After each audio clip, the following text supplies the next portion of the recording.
TV bu ming tabiri ba puna mapu taram nok chari promising stars ki ngasi khudol tamjagadori ba akhoi ki guest Manipur film industry da saruk chauna pham kan ba ngamrakli ba akhoi puna maki thamoi bu joy to ba ngamrakli ba amar mayang lambam khudol tamjage aha mamakta da Tom TV ki mai kai dege amar bu taram nok chari ai mai kai dege su Tom TV bu haine alaitana thagat chari aduga chiche bu su ikok no khurum jai yam nungai jai thagat chari amar se kanano karino habasi anam manadi loi khangnare tawbudabu ngasi khoi Tom TV gi viewers sing maraktagi khangjadaba yarom lagasu khangjana bi tanja du logjage amar si pokna phamlamdam ima baba gi ming ichinau kya suge habadu hana thambi ai gi ming mayang lambam amar aduga ai gi pokpa baba na mayang lambam sanahal aduga ai gi pokpa mama gi mamingna mayang lambam ongbe laishram ningol indubala aduga akhoi gi leifamna palace compound konung manung aduga ai gi chinau khoi ahum tamo ai aduga ai khade chuna piyama yam nungai jai amar do khoi makha ta na ko wari nungai ba mayam ma su sana gi si adu wari sana dringai mangoi na amar na kumbi khiba album gi sai lang tak na ri thamoi se ta oi sai do adum tang khoi gi viewers se do tang bi khitang sang sak pi ko try tau jage aduga sei sakpadi haijade sei sakpadi am pame signing star picture gi Rojit Chongtham gi direction makha nam gi ba chenglo hen bi have isai sisi gi sai indabi tana sakpane du matem tan tau jage chenglo hen bi du jalaktai toina hena fajari be nungshi thoi bi mayam laktai toina hena nungshiri be chenglo hen bi nu jalaktai toina hena fajari be nungshi thoi bi mayam laktai toina hena fajari be sidang maka dom taro na lang tak dai to do jagoi step kitan khut na yor si ai okay ma lang tak na re thamoi sina pau khong kaya chaliba thamoi seng bi lai sa nang se ai gi oi ba fangjege lang tak na re thamoi sida pau khong kaya chaliba thamoi seng bi lai sa nang se ai gi oi ba fangjege yam phazai adugi sai do khoi namba matamda jagoi sabase isada muchap lem dong male ba adum saninga ga lem dong male phawbi gi brad mai naga de oh phawe haide rehearsal matam da gi howraga dum ni mangari mari ni mangari rehearsal to da gi howraga dum khoi adum music to bit am nungai ni na khoi club team je dancer itin long sing adagi bizu che choreographer che baby cha salam punna work to bani na shooting du loy bhok to dum mood am da dum lai ra dum sagi yam nungai je ada makha chatha jar poina a hoi Manipur film da mayam na pamba hero ma oi ke khanbi raga di ko a hoi kari hotna ba kari thodang tangai phadana changba se amar gi wakhalon da kari ne na khanbi madu khastam phongdok pi hoi aishu learning phase da ai tamjari ba ha amane chatkada bu yang wali na khanjari aduga thangai seng na sigi feel sida change na hai tar gadi number 1 da khwai yana ba patience leiba khang ba kan ba kana guma amana ai ngonda ke guma hairpa adagi aina du phangdre haina laptop pana taba dum aina pami ba target tu da ngasi aina chachari si du maina chajai haidi aina ke guma phang ba jai sina kasu fulfill oire na khande aduna ke guma aina phanghoda ba ju dum patience leiba adagi every situation khuni ma loina handle toroga patience leiba am yam change yam chummi aina khangjalak pada amar se adukai matik honaba kanba adumatik akhang kanba habase aina matam sa aina Manipur film da lairingai manung sida amar se aina thengnare amar nang lep laitana maiti re haba wakhan se khandana honarak paduna ngasi mayang ge thamoi bu joi to ngamaga amar raina khangnari base mandum ke hona zaman dune haina aina su logjai yam nungai jai amar makha ta na khoi hauji album da khoi amar se yamna kanna mayamna pamna bu su oibiri ado Manipur film da su adum khoi amani de khoi ujare ado khoi ge tomthin siza hariba film da du yamna phajaba yamna nungai ba amkhak su oibigi ado masigi matang sida amar da kali phaubi haidi first oidorira khoi film gi da madui khastang thakpi mane kano gi tomthin chizana ai gi di ahan ba film debut to film oye Beacons Entertainment gi production makhada da Binoranjan oina am gi script aduga da Bobby Hobam gi direction makhada ai debut to birapane aduga sigi mamang di home production ina da boni gi makhada music video soma ga to ba Take Me to Your Heart lamai yanam kak thoki adu hek thangna dum kano se phangre sigi tomtin sisagi script se haidi sigi project se ꯑꯗꯨꯒ ꯇꯁꯦꯡꯅ ꯍꯥꯏꯔꯀꯥꯟꯗ ꯇꯣꯝꯊꯤꯟ ꯊꯤꯖꯁꯦ ꯇꯁꯦꯡꯅꯃꯛ ꯌꯥꯝꯅ ꯑꯩꯒꯤ ꯄꯨꯟꯁꯤꯒꯤ career age and actor ꯐꯤꯜꯝꯗ ꯑꯗꯨꯗ ꯑꯩ debut ꯇꯧꯕꯁꯦ ꯑꯩ ꯈ꯭ꯋꯥꯏꯗꯒꯤ ꯂꯥꯏꯕꯛ ꯐꯕꯅꯦ ꯍꯥꯏꯅ ꯑꯩ ꯈꯜꯂꯦ ꯈ꯭ꯋꯥꯏꯗꯒꯤ ꯂꯥꯏꯕꯛ ꯐꯕ ꯑꯗꯒꯤ ꯃꯌꯥꯝꯅꯁꯨ ꯍꯦꯟꯅ ꯄꯥꯝꯅꯈꯤꯕꯁꯨ ꯑꯣꯏꯖꯈꯤ ꯍꯥꯏꯅ ꯈꯟꯖꯩ ꯌꯥꯝ ꯂꯥꯏꯕꯛ ꯐꯕꯅꯤ ꯄꯨꯝꯅꯃꯛꯀꯤꯁꯨ ꯀꯣ ꯌꯥꯝ ꯅꯨꯡꯉꯥꯏꯖꯩ ꯑꯃꯔꯗꯣ ꯑꯩꯈꯣꯏ ꯃꯈꯥ ꯇꯥꯅ ꯑꯩꯈꯣꯏꯒꯤ ꯑꯃꯔꯅ ꯑꯦꯛ ꯇꯧꯕꯁꯦ ꯈꯤꯇꯪꯈꯛ ꯑꯃꯨꯛ ꯂꯥꯛꯆꯒꯦꯀꯣ ꯄꯔꯁꯅꯦꯜꯗ ꯑꯃꯨꯛ ꯈꯤꯇꯪ ꯂꯥꯛꯆꯒꯦꯕ ꯑꯦꯛ ꯇꯧꯕ ꯃꯇꯝꯗ ꯑꯦꯁ ꯑꯦ ꯍꯦꯔꯣ ꯑꯃ ꯑꯣꯏꯅ ꯈ꯭ꯋꯥꯏꯗꯒꯤ ꯆꯥꯟꯅꯕ ꯍꯦꯔꯣꯏꯟꯒꯤ ꯀꯦꯃꯤꯁꯇ꯭ꯔꯤꯁꯦ ꯀꯅꯥꯒꯅ ꯍꯦꯟꯅ ꯆꯥꯟꯅꯩ ꯀꯥꯏꯅꯒꯁꯨ ꯈꯟꯖꯩ ꯐꯤल्मꯒꯤ ꯑꯣꯏꯅꯗꯤ ꯑꯩ ꯕꯂꯥ ꯍꯧꯖꯤꯛ ꯑꯩꯒ ꯌꯥꯝꯅ ꯅꯧꯅ ꯊꯣꯛꯂꯛꯀꯗꯕ ꯐꯤल्म ꯏꯆꯥꯗꯤ ꯃꯅꯤꯅꯤꯅ ꯖꯨꯂꯥꯏ ꯂꯥꯁ ꯋꯤꯛ ꯁ꯭ꯋꯥꯏꯗ ꯊꯣꯛꯂꯛꯀꯗꯕ ꯁꯤꯒꯤꯁꯤꯗ ꯑꯩ ꯕꯂꯥꯒꯁꯨ ꯋꯥꯛ ꯇꯧꯃꯤꯟꯅꯖꯔꯦ ꯑꯗꯨꯒ ꯇꯣꯝꯊꯤꯟ ꯊꯤꯖ ꯐꯤल्mꯗ ꯁꯣꯃꯥꯒꯁꯨ ꯋꯥꯛ ꯇꯧꯖꯔꯦ ꯑꯗꯨꯒ ꯃꯤꯁꯇꯔ ꯃꯉꯥꯜꯅ ꯗꯥꯋꯣꯖꯤꯠ ꯕꯥꯕꯨꯒꯤ ꯁꯤꯅꯦꯃꯥꯁꯤꯗ ꯁꯞꯄꯣꯔꯇꯔ ꯔꯣꯜ ꯑꯣꯏꯅꯁꯨ ꯑꯩ ꯀꯩꯅꯣꯗ ꯕꯤꯖꯨꯒ ꯋꯥꯛ ꯇꯧꯃꯤꯟꯅꯔꯦ ꯑꯗꯣ ꯃꯥꯒꯤ ꯄꯔꯁꯣꯅꯥꯂꯤꯇꯤ ꯑꯃꯃꯝꯅꯦ ꯃꯥꯒꯤ ꯋꯥꯛ ꯑꯃꯃꯝꯅꯦ ꯀꯦꯃꯤꯁꯇ꯭ꯔꯤ ꯍꯥꯏꯕꯗꯨꯗꯤ ꯑꯩꯒꯤ ꯀꯦꯔꯦꯛꯇꯔꯗꯨ ꯆꯪꯉꯒ ꯃꯥꯒ ꯑꯗꯨꯝ ꯑꯩꯈꯣꯏ ꯑꯋꯥꯏ ꯑꯈꯨꯝ ꯍꯥꯏꯇꯥꯔꯦ ꯁꯤ ꯆꯥꯟꯅꯔꯛꯄꯁꯦ ꯁꯤꯅ ꯑꯗꯨꯝ ꯑꯩꯅ ꯄꯨꯟꯖꯔꯤꯕ ꯈꯔꯁꯦ ꯑꯗꯨꯝ ꯂꯣꯏꯅꯃꯛ ꯅꯨꯡꯉꯥꯏꯌꯦꯅ ꯈꯜꯂꯦ ꯃꯥꯅꯦ ꯑꯗꯨꯕꯨ ꯃꯤꯒꯤ ꯃꯥꯒ ꯄꯥꯔꯒꯗꯤ ꯍꯦꯟꯅ ꯆꯨꯁꯟꯅꯩ ꯀꯥꯏꯅꯒ ꯍꯦꯛ ꯑꯩꯈꯣꯏꯒꯤ ꯐꯤꯗꯕꯦꯛꯇ ꯑꯗꯩ ꯃꯌꯥꯝꯒꯤ ꯋꯥꯈꯜ ꯅꯠꯇ꯭ꯔꯁꯨ ꯏꯁꯥꯗꯁꯨ ꯑꯗꯨꯝꯗꯤ ꯈꯪꯕꯅꯦꯕꯀꯣ ꯑꯩꯁꯦ ꯈꯤꯇꯪ ꯁꯤꯒ ꯄꯥꯔꯒꯗꯤ ꯍꯦꯟꯅ ꯆꯥꯟꯅꯕ ꯃꯥꯜꯂꯤ ꯀꯥꯏꯅ ꯑꯗꯣ ꯑꯗꯣꯝꯒꯤꯁꯨ ꯁꯣꯏꯗꯅꯀꯤ ꯂꯩꯔꯝꯅꯤ ꯑꯗꯣ ꯍꯥꯏꯕ ꯅꯨꯡꯉꯥꯏꯇ꯭ꯔꯕ ꯃꯇꯥꯡꯁꯤꯗ ꯄꯟꯕ ꯅꯨꯡꯉꯥꯏꯇ꯭ꯔꯕ ꯀꯩꯁꯨ ꯀꯥꯏꯗꯦ ꯑꯗꯨꯒꯤꯗꯤ ꯑꯣꯅꯦꯁꯂꯤ ꯑꯣꯅꯦꯁ ꯑꯣꯏꯅꯀꯣ ꯁꯣꯃꯥ ꯂꯥꯏꯁ꯭ꯔꯝ ꯌꯦꯁ ꯌꯥꯝ ꯆꯥꯅꯩ ꯑꯩꯈꯣꯏꯅꯁꯨ ꯑꯗꯨꯝ ꯑꯩꯅꯁꯨ ꯈꯜꯂꯦ ꯍꯦꯛ ꯌꯦꯡꯕꯗ ꯂꯨꯛꯁ ꯀꯣ ꯈꯤꯇꯪꯈꯛ ꯅꯕꯥꯅꯤ ꯆꯥꯅꯩꯌꯦꯅ ꯈꯜꯂꯤ ꯍꯥꯏꯗꯤ ꯁꯣꯃꯥꯁꯨ ꯑꯩꯈꯣꯏꯒꯤ ꯐꯦꯁꯟ ꯑꯥꯏꯀꯣꯟꯅꯦ ꯃꯔꯝꯗꯀꯣ ꯑꯗꯨꯒ ꯑꯗꯣꯝꯁꯨ ꯌꯥꯝꯅ ꯐꯦꯁꯟ ꯇꯧꯕꯗ ꯌꯥꯝ ꯐꯖꯕ ꯌꯥꯝ ꯄꯛꯄ ꯑꯃꯁꯨ ꯑꯣꯏꯕꯤꯔꯤ ꯌꯥꯝ ꯍꯦꯟꯁꯝ ꯑꯣꯏꯕ ꯑꯃꯁꯨ ꯑꯣꯏꯕꯤꯔꯤꯀꯣ ꯌꯥꯝ ꯅꯨꯡꯉꯥꯏꯖꯩ ꯑꯗꯣ ꯃꯈꯥ ꯇꯥꯖꯔꯛꯄꯗ ꯑꯩꯈꯣꯏꯒꯤ ꯄꯥꯁꯀꯤ ꯑꯦꯛꯇ꯭ꯔꯦꯁꯁꯤꯡꯗ ꯑꯃꯔꯅꯒ ꯑꯩꯈꯣꯏꯗꯤ ꯑꯃꯔꯅ ꯃꯇꯝꯗ ꯊꯣꯛꯍꯧꯗꯕ ꯑꯉꯥꯡ ꯑꯣꯏꯔꯤꯕꯅꯤꯅ ꯑꯉꯥꯡ ꯑꯣꯏꯔꯤꯉꯩ ꯋꯥꯈꯜꯗꯨꯗ ꯑꯁ ꯑꯩꯁꯦ ꯄꯥꯖꯅꯤꯡꯉꯤ ꯀꯥꯏꯅꯒ ꯈꯜꯍꯧꯕ ꯑꯃꯨꯛꯇꯪ ꯄꯥ ꯐꯪꯉꯗꯤ ꯀꯥꯏꯅ ꯈꯟꯖꯈꯤꯕꯁꯦ ꯀꯅꯥ ꯑꯣꯏꯒꯦ ꯑꯟꯇꯤꯁꯤꯃꯥ ꯂꯩꯈꯤꯗ꯭ꯔꯕ ꯑꯟꯇꯤꯁꯤꯃꯥ ꯑꯩ ꯇꯁꯦꯡꯅ ꯌꯥꯝꯅ ꯏꯟꯁꯄꯥꯌꯔꯠ ꯑꯣꯏꯈꯤ ꯑꯗꯨꯒ ꯑꯟꯇꯤꯁꯤꯃꯥꯅꯁꯨ ꯃꯥꯅ ꯂꯩꯔꯤꯉꯩ ꯇꯥꯏꯃꯤꯡꯗ ꯑꯩꯁꯦ ꯌꯥꯝ ꯂꯨꯅ ꯇꯧꯕꯤꯌꯦ ꯑꯟꯇꯤꯅ ꯍꯥꯏꯗꯤ ꯅꯪ ꯍꯣꯠꯅꯕ ꯀꯜꯂꯨ ꯍꯧꯖꯤꯛ ꯐꯪꯗ꯭ꯔꯦꯅ ꯅꯪ ꯂꯥꯏꯊꯣꯛꯀꯅꯨ ꯀꯥꯏꯅ ꯑꯗꯨꯃꯥꯏꯅ ꯌꯥꯝ ꯇꯣꯏꯅ ꯍꯥꯏꯕꯤꯔꯝꯃꯦ ꯑꯟꯇꯤꯁꯤꯃꯥꯅ ꯊꯦꯡꯅꯍꯧꯕ ꯃꯤꯀꯨꯞ ꯃꯇꯝ ꯁꯥꯡꯅ ꯑꯗꯨꯝ ꯂꯣꯏꯅꯍꯧꯋꯦ ꯑꯗꯣ ꯑꯟꯇꯤꯁꯤꯃꯥ ꯌꯥꯝꯅ ꯑꯩꯉꯣꯟꯗ ꯏꯅꯣꯠ ꯍꯥꯞꯄꯤꯔꯝꯃꯦ ꯑꯗꯨꯒ ꯃꯥꯒꯤ ꯁ꯭ꯇꯥꯏꯜꯁꯦ ꯐꯠꯇꯕꯤ ꯁꯥꯔꯦ ꯐꯖꯩ ꯑꯗꯒꯤ ꯂꯦꯝꯕꯗ ꯐꯖꯩ ꯑꯗꯒꯤ ꯑꯉꯥꯡ ꯁꯥꯔꯛꯑꯦ ꯐꯖꯩ ꯃꯥꯜꯂꯦ ꯑꯗꯣ ꯃꯥꯒ ꯀꯩꯒꯨꯝꯕ ꯋꯥꯛ ꯇꯧꯃꯤꯟꯅꯔꯝꯕꯗꯤ ꯑꯩꯁꯦ ꯈ꯭ꯋꯥꯏꯗꯒꯤ ꯂꯥꯏꯕꯛ ꯐꯕꯅꯦꯅ ꯑꯗꯨꯁꯨ ꯑꯩ ꯍꯥꯏꯖꯒꯦ ꯃꯥꯅꯦ ꯑꯩꯈꯣꯏꯒꯤ ꯏꯆꯦꯁꯤꯃꯥ ꯑꯩꯈꯣꯏ ꯄꯨꯝꯅꯃꯛꯅ ꯀꯥꯎꯕꯁꯨ ꯉꯝꯃꯔꯣꯏ ꯊꯃꯣꯏꯅꯨꯡꯗ ꯍꯤꯡꯗꯨꯅ ꯑꯗꯨꯝ ꯂꯩꯔꯤꯕꯅꯤ ꯃꯥꯒꯤ ꯉꯁꯤ ꯐꯥꯎꯕ ꯃꯥꯒꯤ ꯃꯤꯅꯣꯛ ꯃꯥꯒꯤ ꯀꯞꯄ ꯄꯨꯝꯅꯃꯛ ꯑꯩꯈꯣꯏ ꯇꯨꯡꯗ ꯑꯗꯨꯝ ꯏꯟꯅꯖꯔꯒ ꯃꯇꯧ ꯇꯝꯖꯔꯒ ꯂꯣꯏ ꯂꯥꯛꯅꯕ ꯉꯥꯛꯇꯅꯤ ꯑꯩ ꯏꯁꯥꯃꯛꯁꯨ ꯂꯥꯛꯆꯔꯤꯕꯅꯤ ꯑꯩ ꯏꯆꯦꯁꯤꯃꯥꯒꯤ ꯕꯤꯛ ꯐꯦꯟ ꯑꯃꯅ ꯑꯩꯅ ꯑꯗꯨꯛꯀꯤ ꯃꯇꯤꯛ ꯑꯩꯅꯁꯨ ꯄꯥꯝꯖꯈꯤ ꯑꯗꯣ ꯉꯁꯤ ꯑꯃꯔꯅꯁꯨ ꯏꯆꯦꯁꯤꯃꯥꯕꯨ ꯑꯃꯨꯛꯅ ꯅꯧꯍꯧꯅꯅ ꯅꯤꯡꯁꯤꯡꯕꯤꯕꯁꯦ ꯍꯥꯏꯅꯤꯡꯉꯥꯏ ꯂꯩꯇꯅ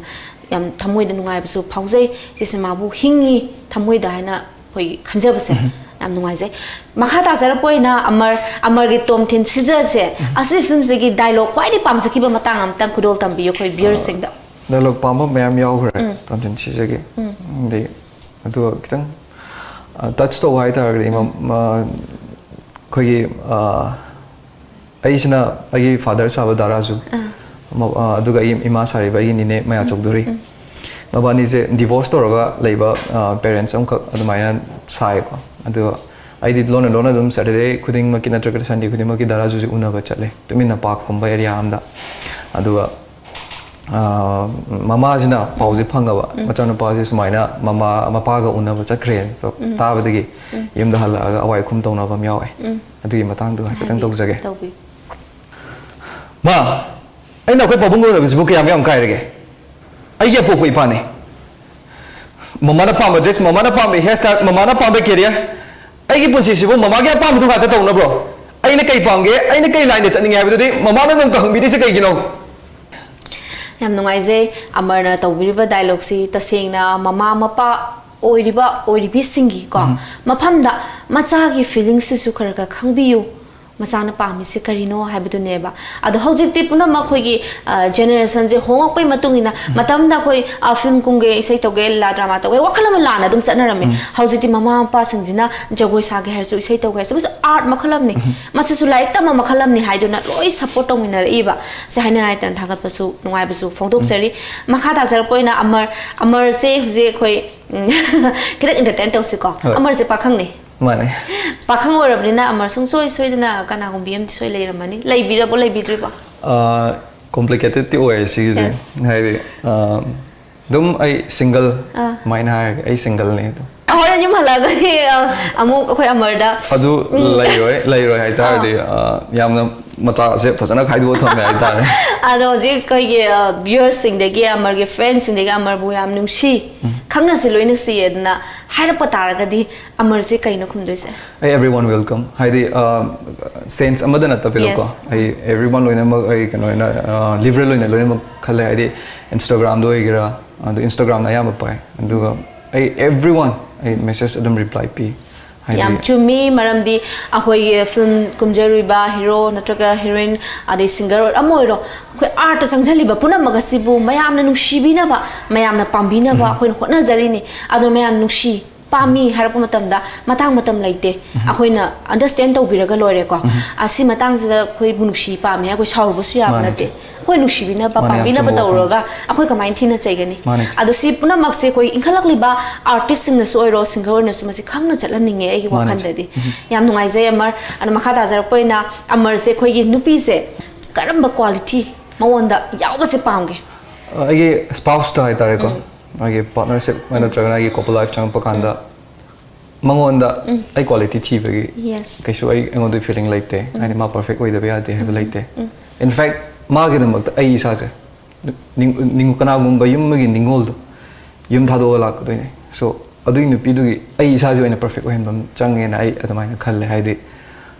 ma gi husband moina de ai ma ai cha khoi ai cha sing gi mapa moina yes adile ai leiriba already ai mama baba chinau si je kana gum la ka da du de aina semja bai matung ina manu ju engon da befar tor kani ba dara aina mo da gi kaisu adu gi quality yaw da ba de nan lai hai da ba de adu di kem like te ai ana perfect way bam chang isa na perfect or matung da family se phasana settle to ba stable way ngam doine hajari ne ko adu bu kari gum ba kanda he he akhoi gi akhoi ko hai ni art kilam da leiba or singer ki lam da leiba se ma gi wife se khoi ge hek misunderstanding oi se yaung nei malam di time pi ba ngam de adagi mai gi matam khai dok pi de hai ba ge sum kara sum lai ne ba masi condition je la kan da ka bai manage so bi ni time pi ba is term priority da lai ba hai de ai family da hana priority pi hai tar de family da lai ni do ai thabak da swer kani ado ai thabak da priority pi ge hai dar ga de ai family dom swer kani hai ba si de ke hai ni to and fro kanom khak ne ba aduna animak yari gai de yam singna yam haina ai lakada ba ai better half ai tar ma go lene khusan na chamina tar ga de si problem de lai yam chu me maram de hai de akhoi katang artist ni art ki lamda leibani ko katang understand to lai odi mi on du so hai bia bana te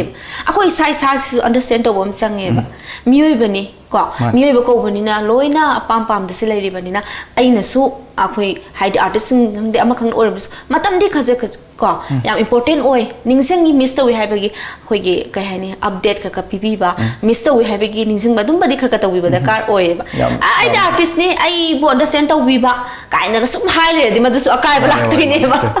yam no ai jai thaga cheri amar khoi future da ko kai plan to bi gi hai na de lebi future se hoji ma ki di thoina ka lai te aina ai de maram di ka na ai future ma hoji je aina chachai bi so future set to bone aduna ji ai ka shu ko bala to change habi ke su lai te ai de tai myam lai rin khale matui matam yam lai ri hoji aina chachai bi line ji da kari ko ma khara to ba phida ma kan ma ngam jana ba gi lai ri ba maroi na ai di priority di hoji ki di ai film ne sang har kan art si da pi jage en khan mani na lai ri ba family ai tar ki film film fraternity si myam ji ga phasana lai min na ga phaba thabak to ba adu ga apha ba ai am na maram hoira ga film na maram hoira ga samaj da society da ke ma ben kitang kana ba kenom khak porok mangam ba adu gum gi chang da adu mai no ina ai gi future ya adu da set tori adu ai personal life ki oina de hojik phaja tar ga ai future dum phaja ra kanin gal le man adu bo ahoi gi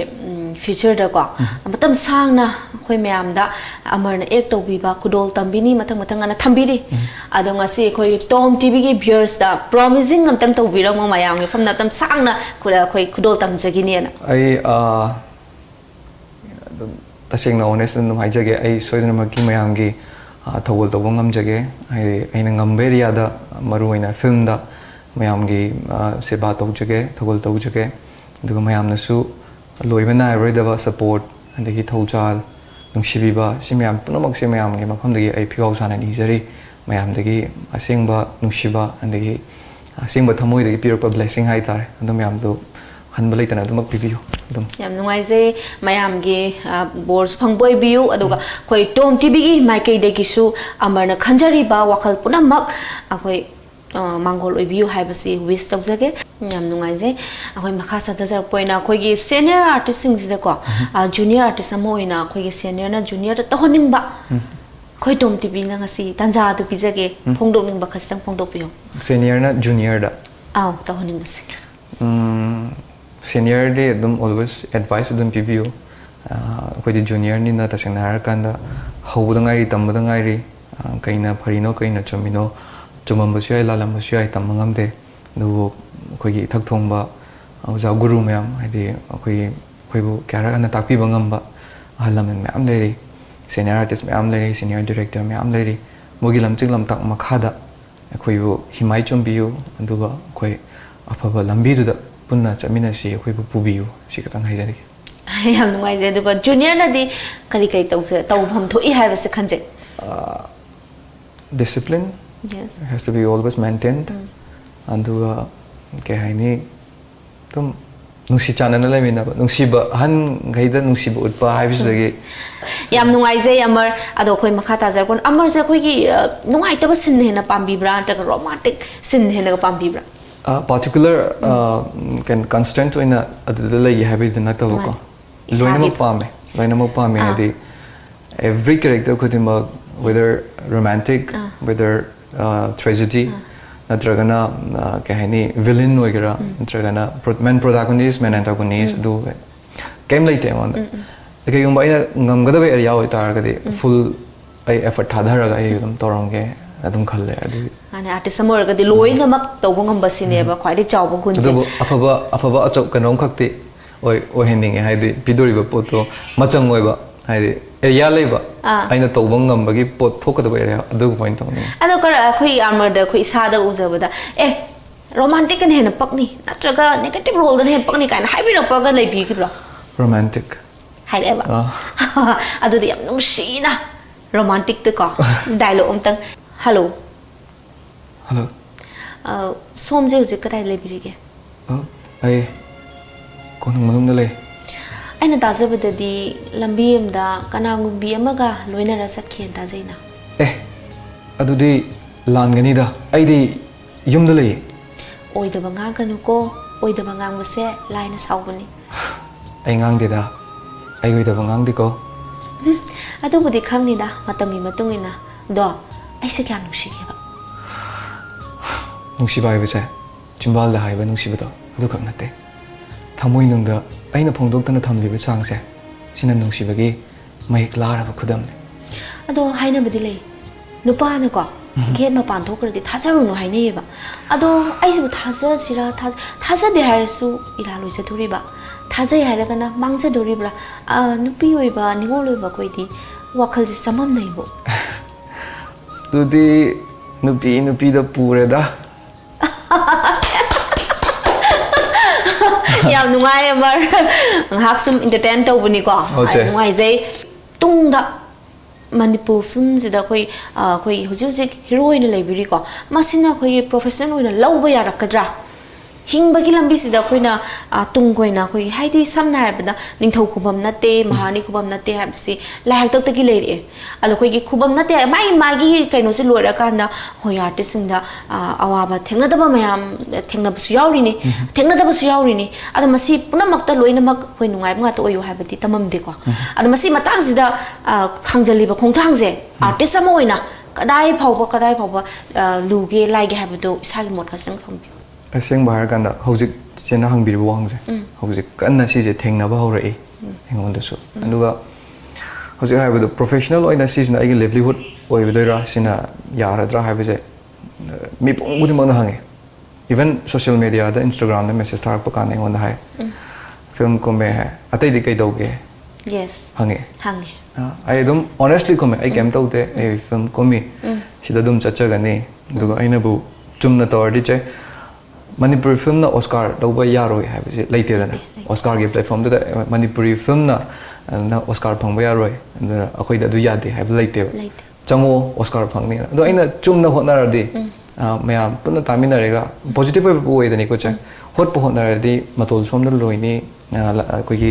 mai pak gi phiral soina haini jagi thajabane aduga cha aina changjali bisida wadi wai ta chena cha ai family adu ling manate koi ke haini suraga torga leba family ni aduna property ga am leidana khotana background kem leite koi du nungai ba family um khak dine happy family ne aduna sigi ai family su khaler ga engon depend tor ko ne ko da depend tor ko ne isa stand lebam thwe adu aina chatli ba sida langphang haidok tabida aina kai gum ningjar dardi isona ju soyen ubi kani en khaleja yam chumi hariba punamak sing asi ko